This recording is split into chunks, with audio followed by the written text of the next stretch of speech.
आ जाइए क्लास में। Flanders interaction analysis और गैलोवे इंटरेक्शन एनालिसिस, दो टॉपिक हमारा है आज की क्लास का। तो असेसमेंट इन एंड्रोलॉजी बेसिकली मतलब क्या है, यहाँ पर एक डेफिनेशन दी हुई है एनसीईआरटी के अकॉर्डिंग, जो कि असेसमेंट एंड्रोलॉजी को आपको डिफाइन करके बता रहा है। जैसे कि हम जानते हैं हर एक फील्ड के लिए, हर एक लेवल के लिए असेसमेंट की जरूरत होती है। इतने दिनों से हम बात कर रहे हैं व्हाट इज असेसमेंट, क्यों इंपॉर्टेंस है इसकी। तो ये केवल एक स्कूल लर्निंग तक या केवल स्टूडेंट के पर्सपेक्टिव तक आप इसको लिमिटेड नहीं कर सकते हो, बल्कि आप एडल्ट लर्निंग की बात करो, इवन एक टीचर की बात करो, तो एक टीचर का भी असेसमेंट इंपॉर्टेंट है।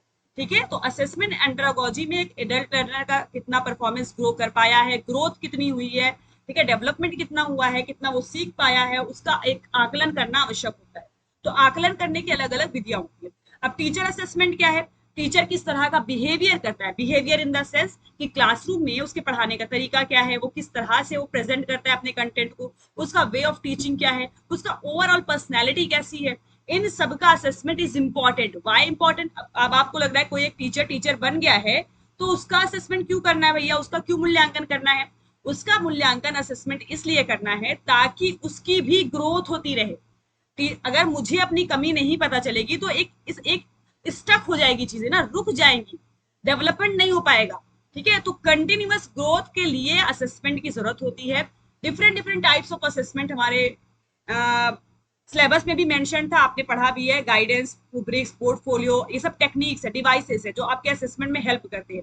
आज की क्लास में हम लोग क्लासरूम इंटरेक्शन पढ़ेंगे और उसमें फ्लैंड्रा इंटरेक्शन एनालिसिस का क्या रोल है। आ जाइए नंदिनी, शिवेंद्र, जितने लोग भी है क्लास में एक बार ग्रुप पर इन्फॉर्म कर देना, और सभी लोग आ जाओ। सब क्लियर है ना? ओके। जब हम टीचर का असेसमेंट करते हैं तो while the assessing the teachers of their on their performance several techniques can be used। जैसे सबसे पहले टेक्निक्स होती है interaction analysis, this is the technique. ये अंतर क्रिया विश्लेषण एक तकनीक है जिसके बेसिस पे आप किसी टीचर का असेसमेंट कर सकते हैं, मूल्यांकन कर सकते हैं, उसकी उसकी ग्रोथ को चेक कर सकते हैं, उसके बिहेवियर को मेजर कर सकते हैं। ठीक है, तो assessment of presage, process and product criteria, ये भी बहुत इंपॉर्टेंट है, यूजीसी नेट में कई बार इससे सवाल बन चुका है। तो presage, process and product criteria के बेसिस पे भी आप असेसमेंट कर सकते हैं। अब ये प्रीसेज क्या है, प्रोसेस क्या है, प्रोडक्ट क्या है, अभी इसको हमको समझना है। रूब्रिक्स का प्रयोग करके, जो हम लोगों ने कल की क्लास में बात किया था, what is rubrics, scoring tool होता है, तो उसका प्रयोग करके भी आप टीचर का असेसमेंट कर सकते हैं, सेल्फ असेसमेंट कर सकते हैं, पीयर असेसमेंट टेक्निक भी होती है, यानी टीचर्स आपस में सहयोग करते हुए एक दूसरे का असेसमेंट कर सकते हैं। ये नहीं कि सिर्फ ये स्टूडेंट पर लागू होता है, टीचर्स के लिए भी। ठीक है, Flanders interaction analysis, interaction analysis basically उसको समझ लीजिए क्या होती है। इंटरेक्शन एनालिसिस एक तरह की टेक्निक है जिससे में आप एनालाइज करते हैं, ऑब्जर्व करते हैं क्लासरूम की डायनेमिक्स को। ठीक है, तो एक टीचर बेसिकली क्लासरूम का रिलेशन कैसा है, समझ लो हिंदी में अगर हम बोले तो कक्षागत वातावरण कैसा है, कक्षागत वातावरण, क्लासरूम इन्वायरमेंट, उसमें टीचर का रोल, टीचर की बात करने का तरीका, टीचर के पढ़ाने का तरीका, टीचर का स्टूडेंट के साथ संबंध कैसा है, टीचर किस तरह से अपने कंटेंट को प्रेजेंट कर रहा है, उसका वे ऑफ डिलीवरी क्या है, इन सब का एक ऑर्गेनाइज्ड फॉर्म इंटरेक्शन एनालिसिस में देखा जाता है, समझा जाता है। ठीक है, अब अपनी क्लासरूम को याद करो, मान लो आप पीजी में हो, ठीक है, पीजी कर रहे हैं, अपनी क्लासरूम को याद करिए, प्रोफेसर आते हैं, टीचर आते हैं, उनका हर एक चीज इसमें इन्वॉल्व होगा, वो किस तरह से क्लासरूम में एंट्री लेते हैं, उनका रिलेशन किस तरह से स्टूडेंट का, क्या वो बहुत ही ज्यादा मतलब किसी से ना बात करने वाले प्रोफेसर में से है, या वो बहुत ज्यादा स्टूडेंट को फ्रेंडली रिलेशनशिप रखते हैं, एकदम अच्छे से बात करते हैं, एकदम आपको ओपनली आप क्वेश्चन पूछ सकते हो, इस तरह के है वो। जब इंटरेक्शन एनालिसिस को आपको समझना है तो 10 कैटेगरीज याद करो। वो क्या स्टूडेंट्स की फीलिंग को एक्सेप्ट करते हैं, क्या वो क्लासरूम में जो बच्चा कहना चाह रहा है उसका स्वागत करते हैं, इनिशिएशन को अप्रूवल देते हैं या नहीं देते हैं। तो ये सब चीजें इंटरेक्शन एनालिसिस के अंदर इंपॉर्टेंट होती है, जिसके बेसिस पे, क्योंकि ये फ्लैंडर ने कहा कि आप शिक्षक के शाब्दिक व्यवहार को समझ सकते हैं, शिक्षक के शाब्दिक व्यवहार को, जब हम फ्लैंडर्स की इंटरेक्शन एनालिसिस थ्योरी पढ़ते हैं, यानी वर्बल बिहेवियर ऑफ टीचर, ये याद रखना।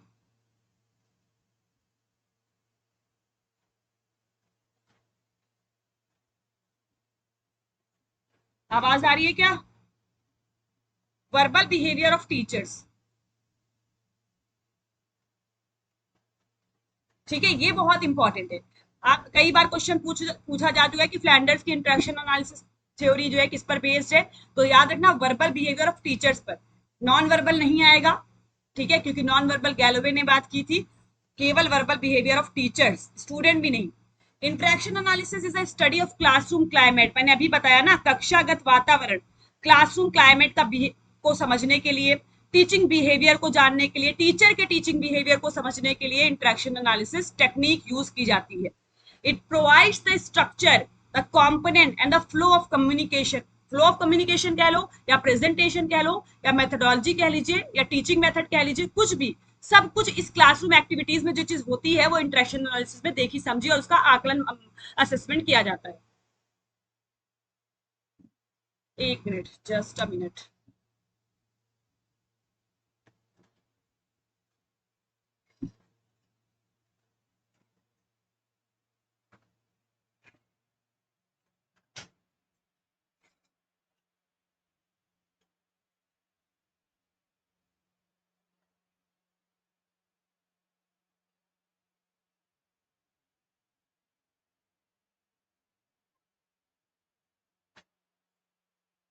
हाँ जी, अभी ठीक है।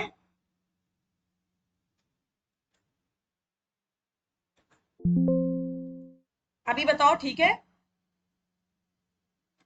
हाँ जी। Okay.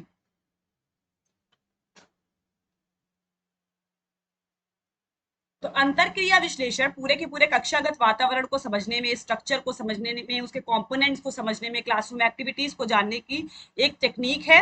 Interaction analysis can be use to mechanism of feedback device for the observation and modification of teacher behaviour. ये लिखा है ना। इंटरेक्शन एनालिसिस कभी भी सवाल आएगा कि क्यों हम यूज करते हैं, क्यों यूज करते हैं, तो आप जानना कि टीचर बिहेवियर को मॉडिफिकेशन करने के लिए ये हेल्प करेगी। Modification of teacher behaviour. अभी टीचर बिहेवियर क्या है? जब भी मैं बोलूं टीचर बिहेवियर तो इंटरेक्शन एनालिसिस में याद रखना सारी चीजें टीचर से रिलेटेड इसमें समाहित हो जाएंगी, चाहे वो उसका वे ऑफ टीचिंग हो, चाहे वो उसका कंटेंट हो, चाहे वो उसकी पर्सनैलिटी हो, इंटेलिजेंस हो, सारी चीजें, और उसका रिजल्ट देने का जो तरीका है, मतलब कि प्रोसेस, प्रोडक्ट और प्रीसेज, ये चीज है ना, प्रीसेज, प्रोसेस एंड प्रोडक्ट, ये भी उसमें आ जाएगी, एक टीचर की क्वालिटीज में इंक्लूड हो जाएंगी, जिसका modification is important in the interaction analysis theory, इसकी नीड है।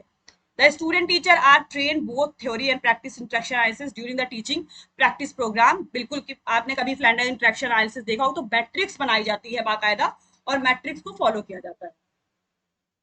आप समझ में आ गया, ये मैं पूरा बैकग्राउंड आपको दे दिया कि इंटरेक्शन एनालिसिस बेसिकली होता क्या है। इसकी कुछ विशेषताएं हैं, उसको समझ लेते हैं। तो verbal interaction of the classroom can be made more effective and interesting.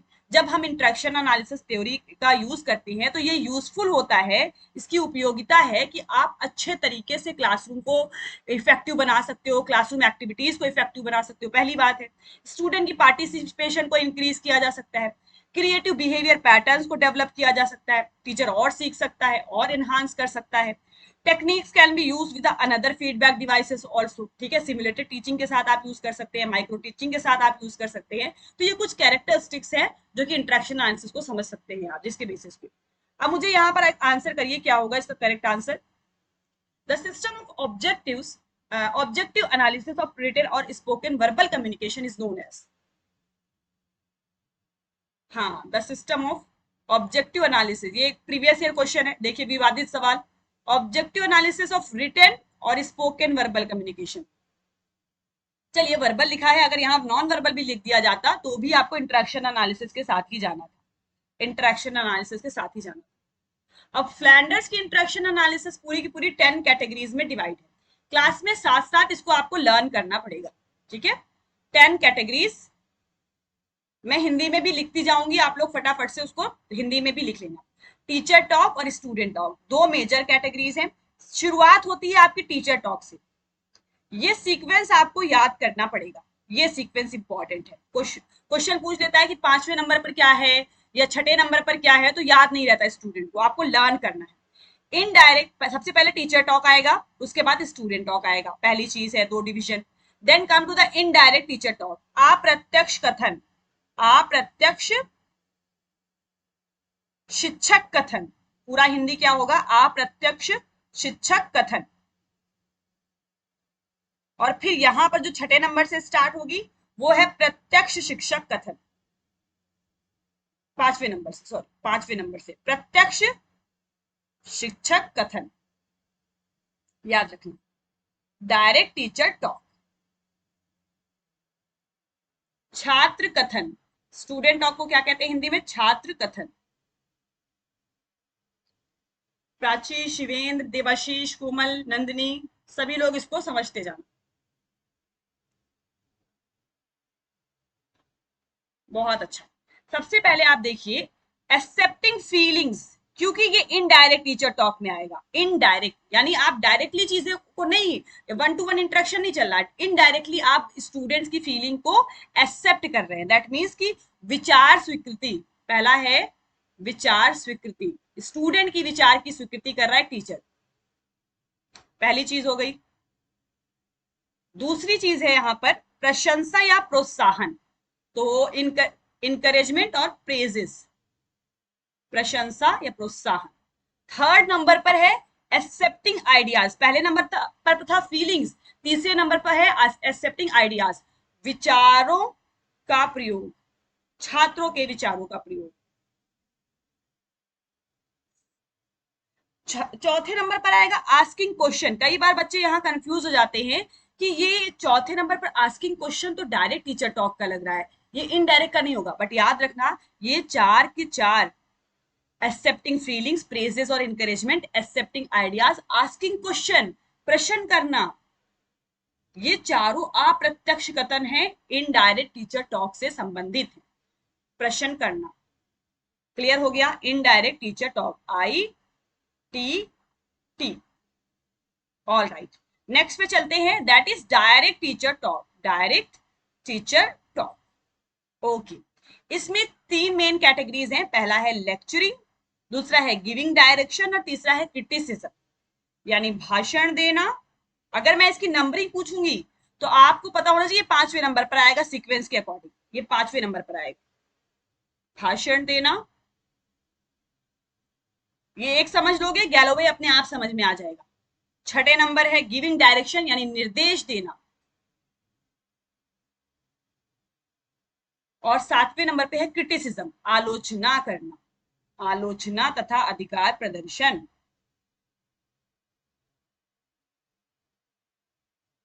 ये तीन हो गया इधर डायरेक्ट टीचर टॉक से रिलेटेड। पहले किससे स्टार्ट होगा, इनडायरेक्ट से रिलेटेड आएगा, 100% यहां से सवाल आएगा। स्टूडेंट टॉक पे आ जाइए, स्टूडेंट टॉक पर आ जाइए, उसमें तीन मेजर कैटेगरीज है, रिस्पॉन्सेस, पीपल इनिशिएशन, ये दो स्टूडेंट टॉक से समझिए। रिस्पॉन्सेस, स्टूडेंट का रिस्पॉन्स यानी प्रतिक्रिया, छात्र प्रतिक्रिया आठवें नंबर पर है। नवे नंबर पर आएगा पीपल इनिशिएशन या छात्र स्वकर्म, इसको हिंदी में ऐसे बोलते हैं स्वक्रम, यानी बच्चा खुद इनिशिएट कर रहा है, पूछ रहा है कुछ चीज, कुछ विचार प्रस्तुत कर रहा है, इनिशिएशन, पहले से बच्चा जो है तत्पर है उसके लिए। तो ये आठवें नंबर की कैटेगरी क्लियर हो गई, प्रतिक्रिया, स्टूडेंट रिस्पॉन्स कर रहा है, पीपल इनिशिएशन, इनिशिएट कर रहा है, नवे नंबर पर आएगा। 10वें नंबर की एक अलग सी कैटेगरी है, इसको यहां पर एक अलग सी कैटेगरी बनाओ, 10वें नंबर पर एक अलग से कैटेगरी बनाइए, उसको कहते हैं साइलेंस और कंफ्यूजन। दो चीजें हैं, साइलेंस या कंफ्यूजन, मौन या विभ्रांति। अब मैं इसी में से सवाल करने जा रही हूं आपसे, इसी में से सवाल करने जा रही हूं, समझ में आ गया 10 की 10 कैटेगरीज, ठीक है। तो टीचर टॉक में सबसे पहले कैटेगरी नंबर 1 2 3 4 ये देख लीजिए, ये है इनडायरेक्ट टीचर टॉक, क्लियर। अब कैटेगरी नंबर 5 6 7 ये आपकी आएगी direct teacher talk. Come to this number 8 और 9 ये है पीपल टॉक, और लास्ट में साइलेंस की कैटेगरी। अब इससे मतलब क्या समझते हैं,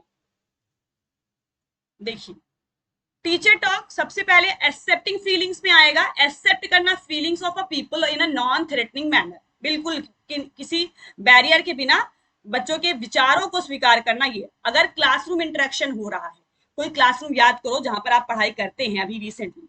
तो अब आप वहां पर जैसे आपने कुछ विचार प्रस्तुतिकरण किया, आपने टीचर ने कोई सवाल किया और टीचर ने कुछ सवाल करने के बाद आपसे आपके विचार पूछे और आपने अच्छे से जवाब दिया, आपने अपने थॉट बताए उस टॉपिक को लेकर के। जैसे मान लीजिए धर्मनिरपेक्षता, टीचर ने पूछा है कि व्हाट इज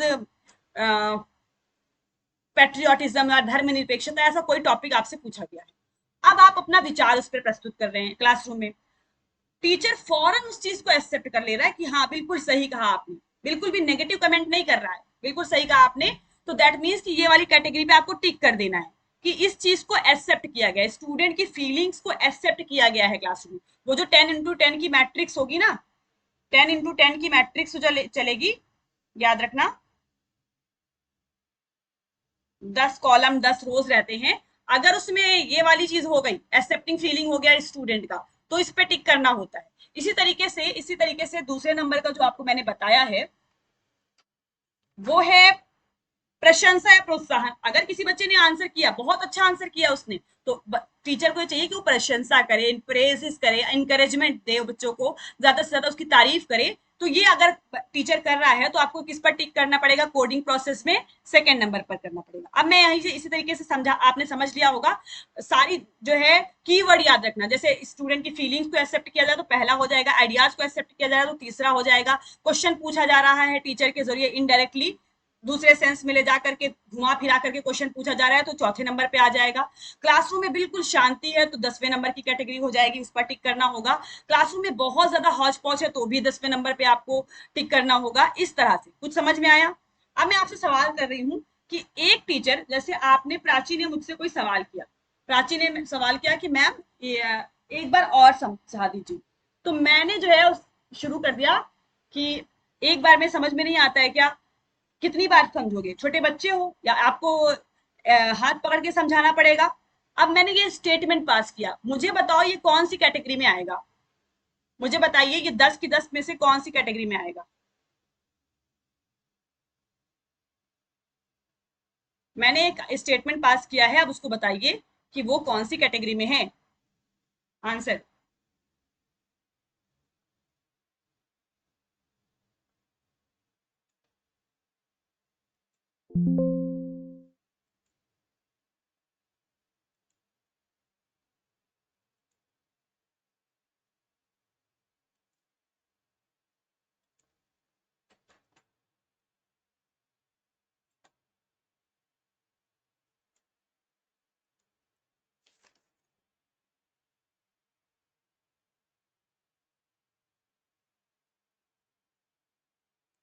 इस तरह से इसकी कोडिंग भी देखना, 10x10 की जो कैटेगरी बनती है। तो बताओ आंसर, मैं आपको ये भी समझा दूं।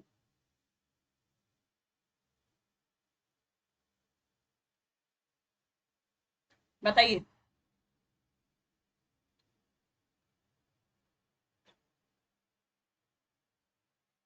कैटेगरी नंबर बताना है।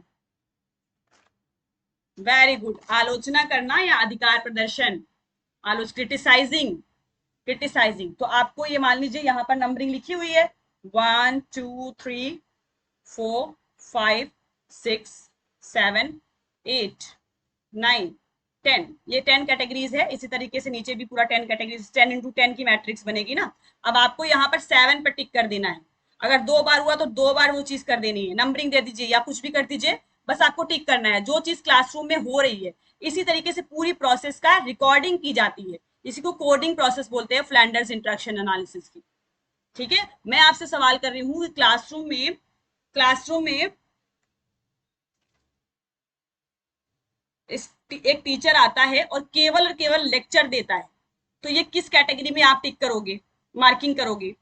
एक टीचर आएगा, केवल लेक्चर दे रहा है, केवल शुरू हो गए, स्टार्टिंग से लेक्चर दे करके चले गए क्लासरूम से, ना कुछ पूछा ना समझा, तो किस कैटेगरी पर आपको मार्किंग करनी होगी कि क्लासरूम में किस तरह का इंटरेक्शन एनालिसिस हुआ है?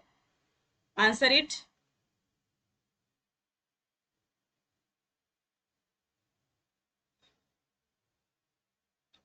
तो भैया लेक्चरिंग देना आपको पता होना चाहिए भाषण देना प्रत्यक्ष कथन के अंतर्गत 5वें नंबर पे आएगा, 5th पोजीशन पे। ठीक है, तो आपको यहां टिक करना है 5th पोजीशन, यही है ना category number 5 lecturing. Very good Komal, शाबाश। अगर क्लासरूम में पूरा सन्नाटा है, बिल्कुल कोई बात ही नहीं कर रहा है, कैटेगरी नंबर 10 पे टिक करना होगा। अगर क्लासरूम में बहुत ज्यादा शोर हो रहा है तो भी कैटेगरी नंबर 10 पर। इस तरह से कोडिंग प्रोसेस होती है इंटरेक्शन एनालिसिस की। अब इसमें अगर कोई कंफ्यूजन है तो जरूर पूछ लो, जरूर पूछ लो। गैलोवे की इंटरेक्शन एनालिसिस समझे आप? अभी तक आपने जितना पढ़ा है वो फ्लैंडर से रिलेटेड था। अब उसी का एक एक्सटेंशन है गैलोवे की सिस्टम ऑफ इंटरेक्शन एनालिसिस। इन्होंने देखा कि फ्लैंडर की इंटरेक्शन एनालिसिस टीचिंग बिहेवियर को जानने के लिए बहुत अच्छी टेक्निक है, बहुत ही सिस्टमेटिक है, आप बिल्कुल जान सकते हो उसके बारे में। लेकिन एक चीज जो मिसिंग थी, जो इन्होंने नोटिस की, वो क्या थी? आप लोग कमेंट सेक्शन में बताइए, वो क्या थी? वो थी आपकी नॉन वर्बल कम्युनिकेशन पर ध्यान नहीं देना, जो कि बहुत इंपॉर्टेंट है। क्लासरूम बिहेवियर में नॉन वर्बल कम्युनिकेशन बहुत इंपॉर्टेंट है। अगर कोई बच्चा चुप है, वो बोल नहीं रहा है, तो वो उतना ही इंपॉर्टेंट है जितना बच्चा दूसरा बच्चा बोल रहा है। हो सकता है उसके माइंड में ज्यादा चीजें चल रही हैं, तो ये इंपॉर्टेंट है। तो Charles Galloway believe that the only verbal behaviour of teachers,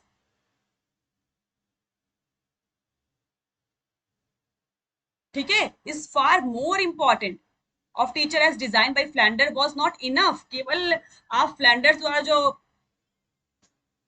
interaction analysis 7, 8, 9 समझा दीजिए। 7, 8, 9 पर क्या है? आलोचना अधिकार प्रदर्शन बताया मैंने, ठीक है। आलोचना और अधिकार प्रदर्शन में क्या होता है? अगर मतलब टीचर आ रहा है, केवल अपनी बात कह के अगर कोई स्टूडेंट कुछ बोल रहा है तो उसको भी क्रिटिसाइज करके चला जा रहा है, तो वो आलोचना करना हो गया ना, क्रिटिसाइज करना हो गया। अगर क्लासरूम में ऐसा हो रहा है तो आप उस पर मार्किंग करोगे। 7 पूछा आपने। 8 नंबर पर क्या है? स्टूडेंट की, स्टूडेंट्स का 1 नंबर पर है छात्र अनुक्रिया। एक मिनट। टीचर इनिशिएट्स या student initiate, people talk responses, teacher initiate questions and seeks responses from the people. कुछ क्वेश्चन पुट अप करने की कोशिश करता है टीचर, जिसका जवाब जो है स्टूडेंट देते हैं। ये 8वें नंबर की कैटेगरी में है। पीपल इनिशिएशन में क्या है? पीपल टॉक इनिशिएशन, यहाँ पर जो स्टूडेंट होता है टॉक और क्वेश्चन द टीचर्स और एक्सप्रेस आइडियाज। खुद टीचर से क्वेश्चन करता है, अपने आइडियाज को प्रेजेंट करता है, इस तरह से इनिशिएट करता है। तो ये चीज ध्यान में रखना। हो गया क्लियर? 7, 8, 9, 10 तो आपको पता ही हो गया। अब पढ़ते हैं गैलोवे की इंटरेक्शन एनालिसिस को। गैलोवे इंटरेक्शन एनालिसिस में इन्होंने कहा कि केवल जो है वर्बल बिहेवियर पर फोकस करना was not enough, rather the teachers non verbal behaviour is far more important. उससे भी ज्यादा इंपॉर्टेंट है कि नॉन वर्बल बिहेवियर को देखा जाए, टीचर की भी, स्टूडेंट की भी।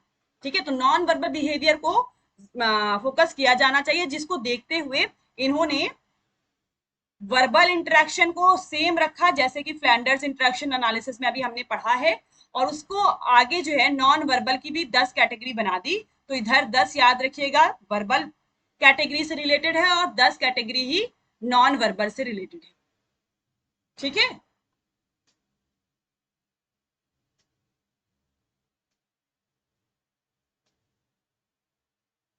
हाँ 10x10 शिवेंद्र, हमेशा 10x10 रहती है। ये पूरी टेक्निक है ना, ये टेक्निक है जो यूज की जाती है, रिसर्च में भी इसका यूज होता है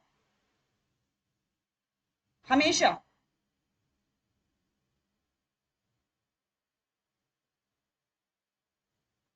चलिए, फ्लैंडर्स की इंटरेक्शन एनालिसिस सेम सेम आपको यहां पर भी देखना है।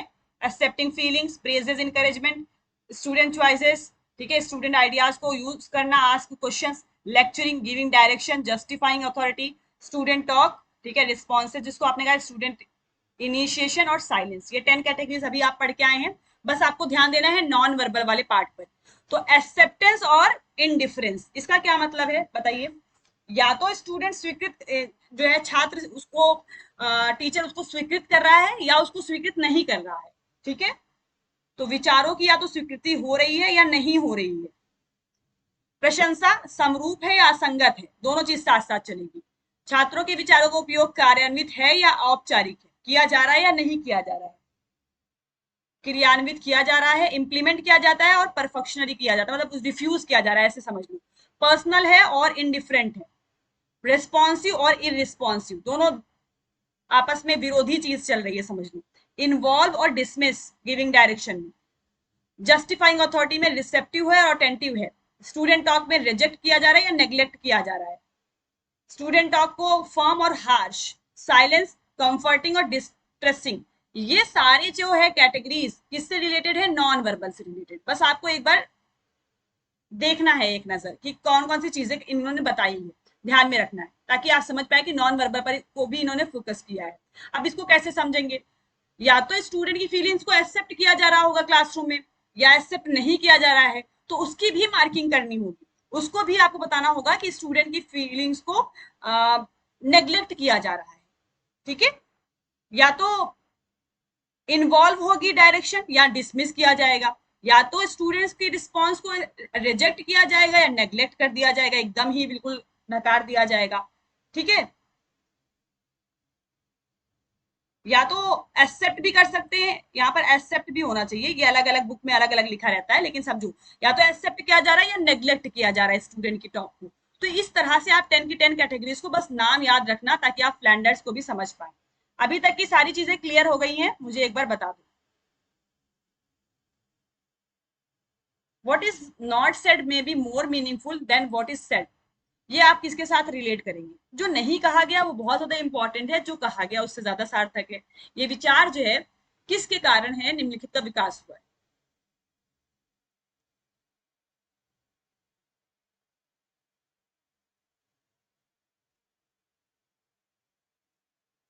मार्किंग वही कैटेगरी के बेसिस पे करते हैं ना।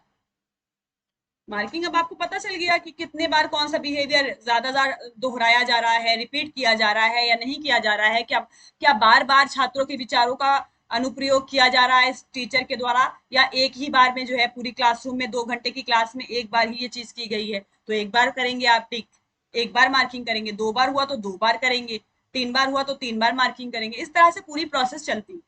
बस इतना ध्यान में रखो, एग्जाम में तो पूरी आपको इंटरेक्शन एनालिसिस बनाकर नहीं आनी है, एक आइडिया होना चाहिए कि कैसे किया जाता है, तो आइडिया आपको मिल गया होगा।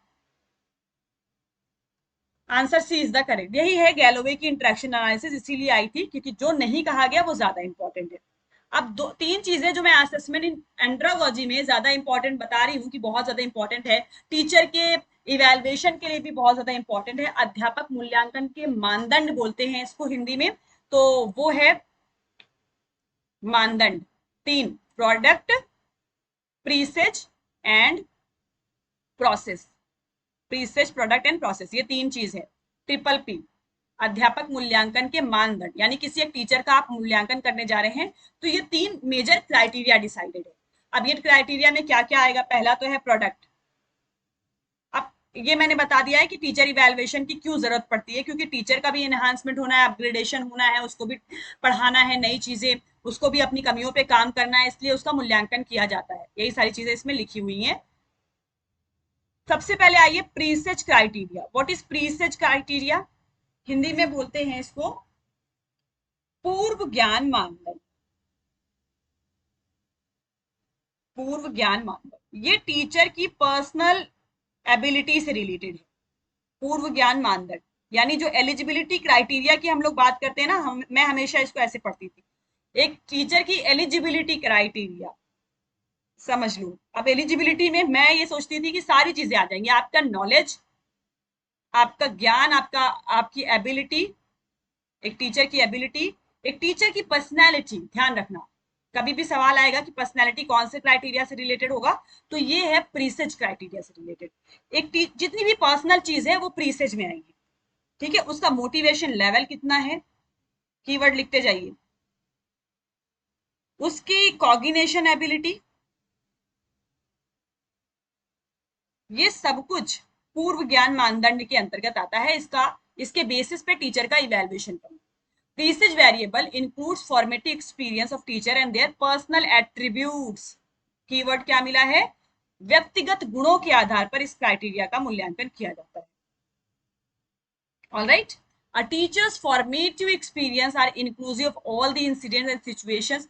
For example, teacher's qualification, family background, race, religion, culture, training experience, belief, attitude, perception, exposure, experiences, ऐसी जितनी भी चीजें और जो मैंने बताई, knowledge, ability, personality, motivation level, cognition ability, ये सब कुछ प्री सर्च क्राइटेरिया में चेक किया जाता है, एसेस किया जाता है।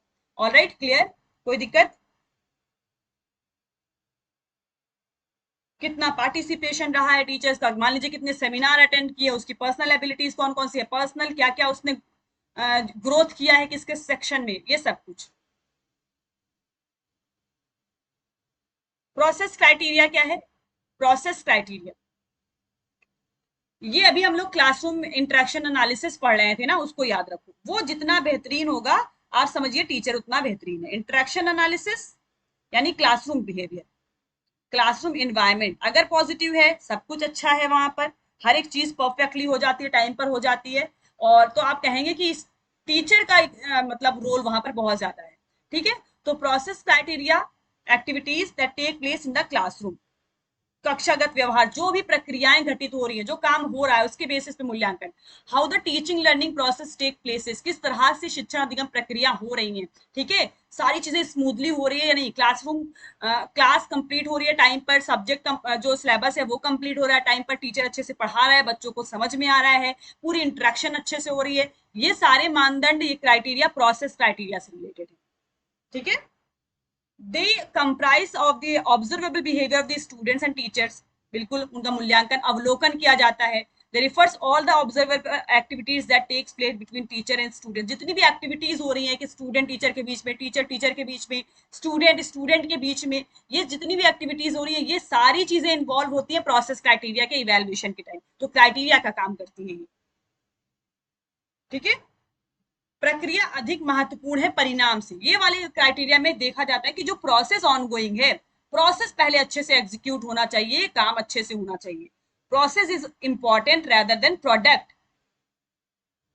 अभी आप परिणाम की बात नहीं करेंगे, ऐसे ही आपने इवेल्युएशन टाइप में एक इवेल्युएशन पढ़ा था कि जिसमें गोल फ्री मॉडल, उसमें प्रोसेस इंपॉर्टेंट थी, उसी तरीके से प्रोसेस क्राइटेरिया में काम इंपॉर्टेंट है, प्रोसेस इंपॉर्टेंट है, ना कि परिणाम। प्रक्रिया मानदंड समझ में आ गया? जो जो कक्षागत अंतर क्रियाओं से संबंधित होता है, अंतर क्रिया जो भी हो रही हैं, जो भी एक्टिविटीज हो रही हैं, कार्यक्रम का संचालन हो रहा है, वो उचित तरीके से होना चाहिए। उसके बेसिस पे आप कह सकते हैं कि ये टीचर अच्छा है, ये टीचर का बिहेवियर अच्छा है, टीचर का मानदंड बन सकता है मूल्यांकन करने का, इस तरह से। Now come to the very important product criteria. अब इसको ऐसे समझो, मैं हूं आपको पढ़ा रही हूँ, बहुत सारे बच्चे डे 1 से क्लास में आ रहे हैं। ठीक है, अब आपको पढ़ाने के बाद, ये पूरा कोर्स कंप्लीट कराने के बाद आपका रिजल्ट कितना अच्छा होगा, उसके बेसिस पे मेरा जो है, अदिति मैम बोलेंगी कि मैविश मैम ने बहुत अच्छा किया है, इतने जेआरएफ दिए हैं, इतने नेट दिए हैं, उनके इस क्लासेस से इतनी हेल्प हुई है। तो that is my product criteria. It relates the learning outcomes and the effectiveness of the class और द टीचिंग प्रैक्टिसेस। ठीक है, तो जितना अच्छा मैं पढ़ाऊंगी, जितना अच्छा मैं आपको एक्सपीरियंस दूंगी, आपको कोर्स कंप्लीट कराऊंगी, कंटेंट प्रोवाइड करूंगी, सिलेबस दूंगी, सिलेबस को समझाऊंगी, उतना ही अच्छा मेरा रिजल्ट रहेगा। तो process product criteria always talk about the result. ठीक है, तो रिजल्ट जितना अच्छा होगा, टीचर उतना बेहतरीन माना जाता है। ये इंक्लूड करता है all the domains, cognitive, affective, psychomotor. ठीक है, student gain in subject matter knowledge and related abilities. मान लीजिए आपका सिलेक्शन नहीं होता, लेकिन आप दूसरी फील्ड में बहुत अच्छा कर जाते हैं, तो वो भी तो मेरा प्रोडक्ट क्राइटेरिया आएगा ना, कि मैम से सीखा है तो उसको आपने पीएचडी में बहुत अच्छा कर लिया, मेरी जो गाइडेंस रही है, जो मैंने आपको बताया है, उससे आपको हेल्प हो गई है। तो students gain psychomotor skills also, student gain interest, attitude, personality integration, other effective characteristics also. ये सभी कुछ इंटीग्रेटेड तरीके से एक टीचर का क्या है, प्रोडक्ट है। यही प्रोडक्ट है, कहते हैं ना इस स्कूल के प्रोडक्ट्स अच्छे हैं, मतलब रिजल्ट अच्छा दे रहा है स्कूल। आईएएस पीसीएस वहां से निकल रहे हैं, वहां से प्रोफेसर निकल रहे हैं, वहां से असिस्टेंट प्रोफेसर, वहां से नेट जेआरएफ का सिलेक्शन हो रहा है, उस डिपार्टमेंट से बहुत ज्यादा नेट जेआरएफ क्वालिफाइड है, वो प्रोडक्ट क्राइटेरिया। आई होप कि आपको समझ में आएगा। तो परिणाम से संबंधित है, छात्रों की उपलब्धि से संबंधित है, विद्यार्थियों की उपलब्धि से संबंधित है, और बहुत इंपॉर्टेंट कीवर्ड यहां पर याद रखना, इफेक्टिवनेस। जिससे भी आपको पता चल जाएगा प्रोडक्ट क्राइटेरिया कितनी इफेक्टिव रही है आपकी पूरी की पूरी एक टाइम पीरियड में, आप टीचिंग लर्निंग प्रोसेस कह लीजिए, या आपने कैसे पढ़ाया वो कह लीजिए, सब कुछ पता चल जाएगा जितना अच्छा आपका रिजल्ट बोलेगा। यस नंदिनी, प्रोसेस में इसको चेक करते हैं। Now clear? रूब्रिक्स मैंने बताया है, rubrics is a self assessment या rubrics is a tool, scoring guide होता है जहां पर आपको प्री डिटरमाइंड क्राइटेरिया पर काम करना होता है। प्री डिटरमाइंड क्राइटेरिया जैसे मैंने बताया, वेरी गुड, गुड, सेटिस्फैक्ट्री, ऐसे करके आपने कैटेगरी बना ली। अब जैसे जैसे आपने क्वेश्चन पूछते जा रहे हैं, वो जैसा रिस्पॉन्स करते जा रहा है, आप उसको कैटेगरी में मार्किंग देते जा रहे हो, यही है रूब्रिक्स। अब टीचर भी इस चीज को यूज कर सकता है, ठीक है, मार्किंग देते जा रहे हैं इस तरह से। 5 दिया, 4 नंबर दे दिया, 3 नंबर दे दिया, कल समझाया था इसके बारे में। तो इसको कहते हैं rubrics, that is scoring tool. Teacher के इवेल्युएशन में भी ये हेल्प करता है। तो presage, process and product, resource and factors that go into the teaching and learning process, जैसे कि लर्नर, इंस्ट्रक्शन, इंस्टीट्यूशन, प्लेटफॉर्म, ये सब प्रीसेज में आएगा। प्रोसेस में action associated with the presage variable, ठीक है, इसमें आएगा इंस्ट्रक्शनल डिजाइन, पेडागोजी, रिसोर्सेज, प्रक्रिया आधारित। प्रोडक्ट में outcome of the educational process या प्रोग्राम्स, जैसे कंप्लीशन रेट्स, कितनी ज्यादा एम्प्लॉयबिलिटी हुई है, आउटकम्स क्या मिले हैं, ये सब प्रोडक्ट क्राइटेरिया में आएगा। रिविजन हो गया, समझ में आ गया है? तो आप सवाल का जवाब दीजिए बहुत अच्छे से। Purposeful collection of student work, sample, self assessment statement for assessing his progress in learning, इसको किससे आप मैच करेंगे? Yes correct, personal trades, personal attributes presage criteria में आएंगे। पूर्व ज्ञान मानदंड,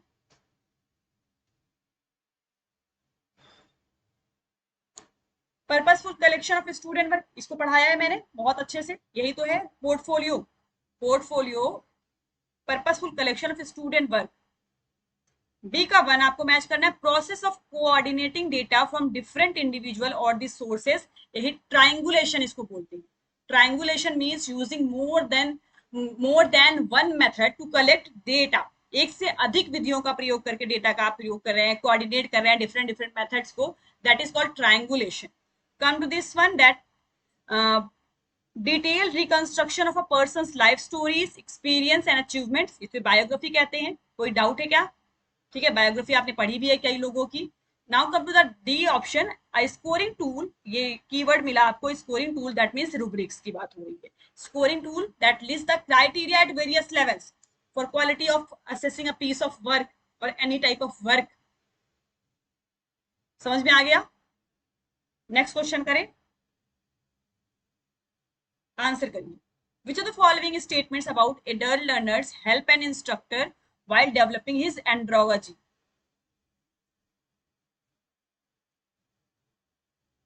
अच्छे से इसको समझ लो, इजी क्वेश्चन है, हिंदी में भी देख लेना।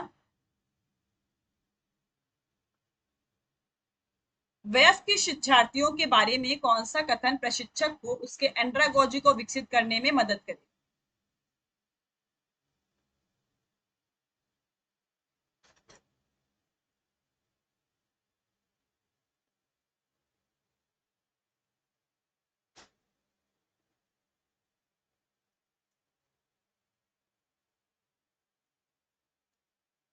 तो लर्निंग प्रोसेस सेल्फ डायरेक्टेड होती है एंड्रागोजी में, ये चीज आपको पता है।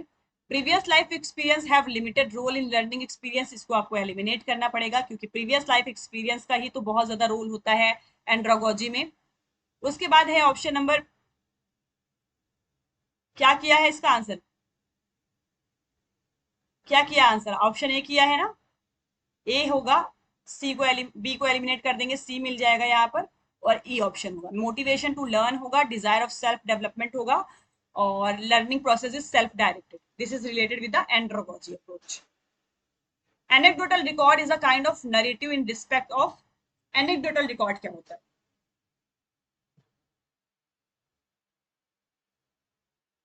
Significant episode in school life, ठीक है, और कहीं का भी हो कि स्कूल लाइफ नहीं, जीवन का भी हो सकता है, लाइफ का भी हो सकता है, वो एनेक्डोटल रिकॉर्ड में आता है। एकदम इंपॉर्टेंट चीजें उसमें आएंगी, सिग्निफिकेंट, बहुत ही महत्वपूर्ण घटना घटित हुई है, उसका रिकॉर्ड एनेक्डोटल रिकॉर्ड में आएगा, याद रखना। Option B, school headmaster conducts monitoring program for improving classroom instruction process, this will be the mites of which type of evaluation? अच्छे से पढ़ के आंसर करो। सेकंड का कौन सा इवेल्युएशन टाइप होगा ये?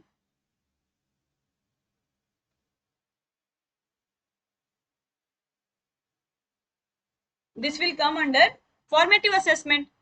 मॉनिटरिंग प्रोग्राम भी करेगा इंप्रूविंग क्लासरूम इंस्ट्रक्शन प्रोसीजर के लिए, तो इंप्रूविंग की बात आएगी तो ये फॉर्मेटिव असेसमेंट से रिलेटेड है, कीवर्ड आपने पढ़ रखे हैं। थर्ड बताइए, focus of the net Flanders interaction analysis category system on the study of, मैंने पहले ही बताया है, आंसर करिए।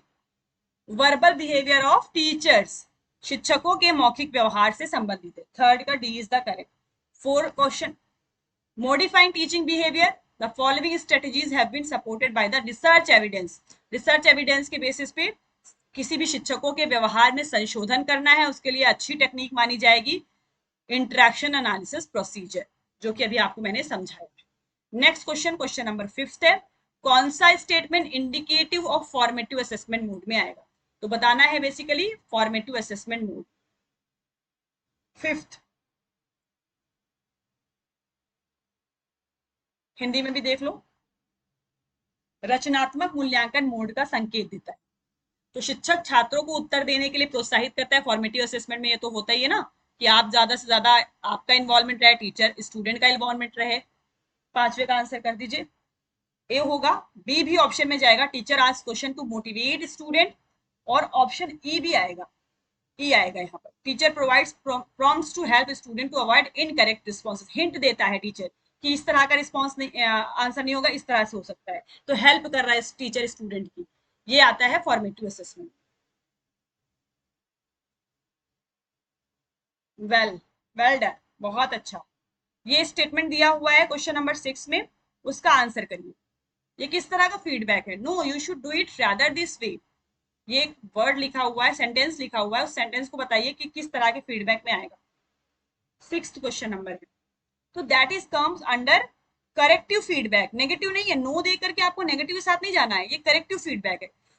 टीचर स्टूडेंट के बिहेवियर को या काम को सही करवाना चाहता है, करेक्ट करवाना चाह रहा है, सुधारात्मक प्रतिक्रिया दे रहा है, प्रतिपुष्टि एक तरीके की करेक्टिव है। 7th question number,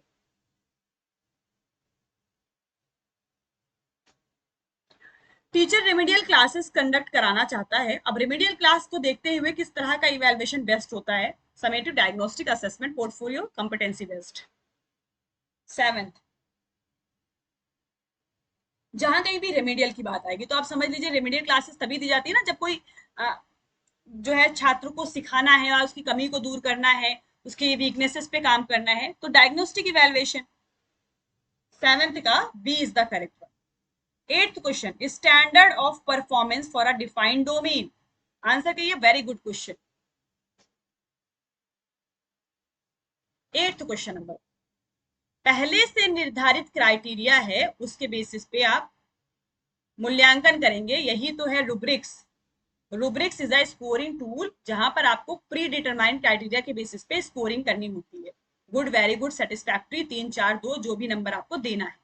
8th question number का आंसर होगा option number C. Okay, now come to the levels of teaching, आपके यूनिट 7 से भी रिलेटेड है, पेपर 1 से भी रिलेटेड, जहां भी दिक्कत होगी पूछना। 9th क्वेश्चन नंबर का आंसर करिए।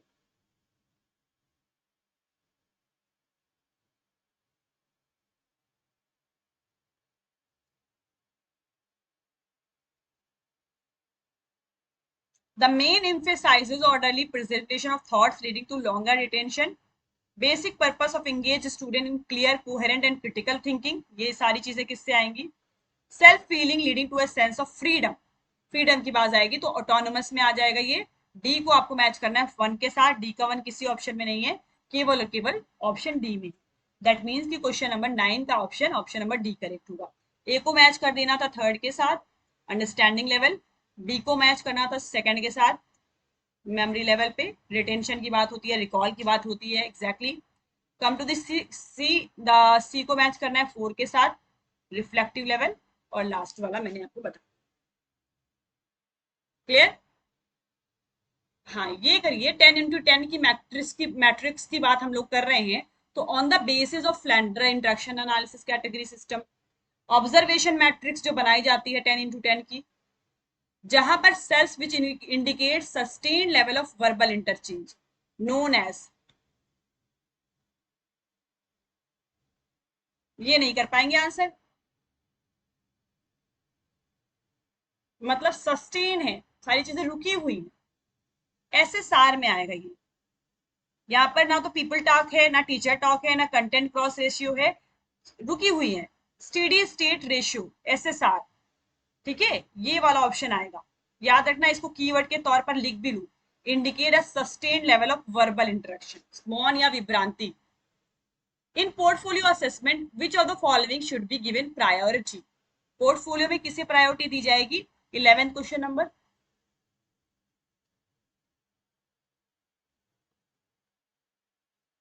तो rubrics in terms of which portfolio will be जज, 11th का करेक्ट करना है ऑप्शन नंबर डी। तो रूब्रिक्स इज इंपॉर्टेंट बना करके जिसके बेसिस पे आप पोर्टफोलियो जज कर सकते हैं, इंटर रिलेटेड। आपके सिलेबस में भी है रूब्रिक्स, पोर्टफोलियो, रूब्रिक्स ऐसे, रूब्रिक को सबके साथ जोड़ा गया, पोर्टफोलियो के साथ भी, रिफ्लेक्टिव जर्नल के साथ भी, सबके साथ जोड़ा गया है। नेक्स्ट क्वेश्चन है 12, सबसे हाईएस्ट लेवल की कैटेगरी बतानी है टेक्सोनॉमीज की।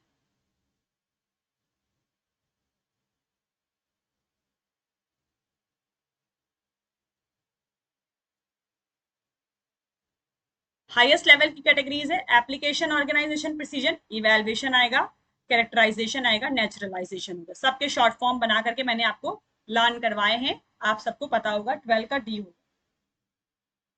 करिए answer, very important. In Flanders interaction analysis which of the following are related to indirect teacher talk. अब बिना पलटे कॉपी को आंसर करना है, क्योंकि एग्जामिनेशन में आपके पास कॉपी नहीं होगी, नोट्स नहीं होगी, आपका माइंड होगा।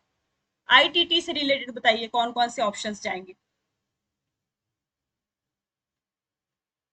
11 क्वेश्चन समझ नहीं आया। The rubrics in terms of which portfolio will be जज, अच्छा नहीं समझ में आया। Portfolio assessment which of the following should be given priority, किस पे, किसको आप प्रायोरिटी देंगे? तो निष्पादित की जाने वाली गतिविधियों की विशिष्ट प्रकृति पे प्रायोरिटी देंगे, या norms following which activities have to regulated पे प्रायोरिटी देंगे, या duration of time allowed for completion of portfolio पे प्रायोरिटी देंगे, या rubrics in terms of which portfolio will be जज। सबसे बेहतर ऑप्शन कौन सा लग रहा है? किसको आप लगेगा कि ये नहीं, इस चीज को अगर मैं यूज करूंगा तो पोर्टफोलियो असेसमेंट बहुत अच्छे से होगा। पोर्टफोलियो असेसमेंट क्या होता है? स्टूडेंट के कलेक्शन ऑफ वर्क को पोर्टफोलियो बोलते हैं, ठीक है, over a period of time, धीरे धीरे। अब उसी के बेसिस पे आपने रूब्रिक्स बना लिया है, ठीक है, उसी के बेसिस पे रूब्रिक्स बना लिया है।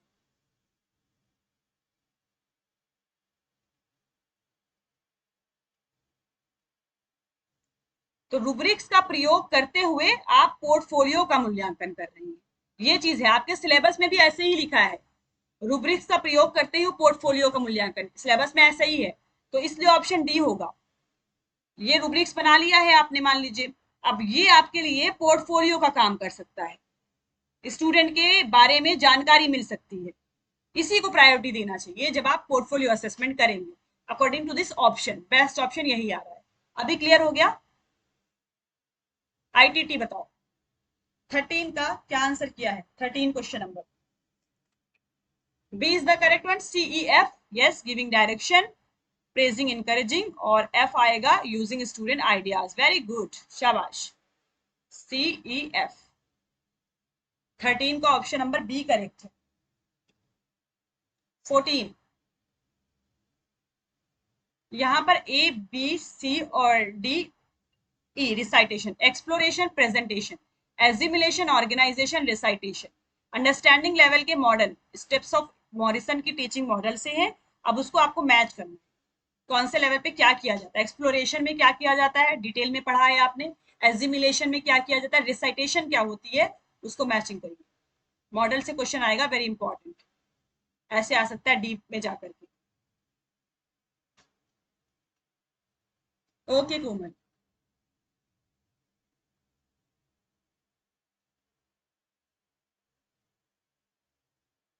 प्राची और लोग कहाँ गए क्लास में? सभी लोग आंसर करो। 14 पढ़ लिया है, हिंदी में भी देख लो। अन्वेषण, प्रस्तुति, आत्मस्वार, संगठन, पाठ।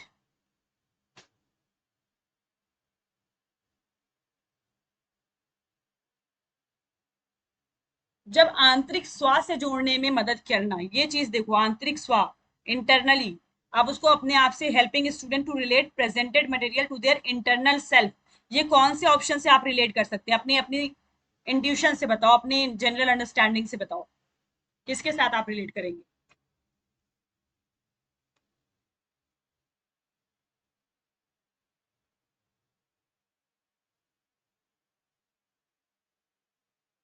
यही तो है एजिमुलेट करना ना, अपनी इनर सेल्फ के साथ उस चीज को जोड़ रहे हैं आप।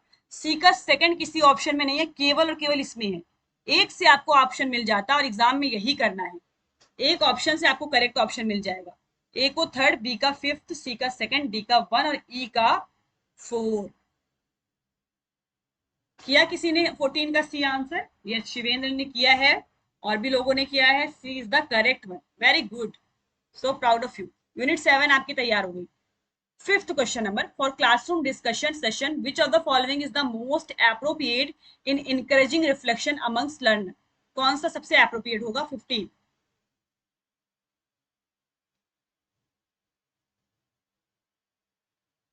कक्षा चर्चा सत्रों के लिए कौन सा तरीका शिक्षार्थियों के बीच चिंतन को प्रोत्साहित करेगा, मतलब वो सोच सकेगा ज्यादा से ज्यादा स्टूडेंट? ग्रुप इंटरेक्शन या think pair and share session, question answer session, individual work suggestion? एक मेथड होता है थिंक पेयर एंड शेयर। जहां भी थिंक की बात आ गई तो ज्यादा से ज्यादा क्या कर सकेगा, सोच सकेगा ना। डिस्कशन सेशन मोस्ट अप्रोप्रिएट होगा इनकरेज करने के लिए रिफ्लेक्शन अमंग्स लर्नर। जहां पर भी रिफ्लेक्शन की बात होगी वहां पर थिंकिंग तो आ ही जाएगी। तो इस तरीके से भी आप आंसर कर सकते थे, ऑप्शन नंबर बी। चलो, thank you so much student, thank you so much. बताइए कैसी लगी क्लास? सब क्लियर हो गया? प्रैक्टिस कर लिया आपने?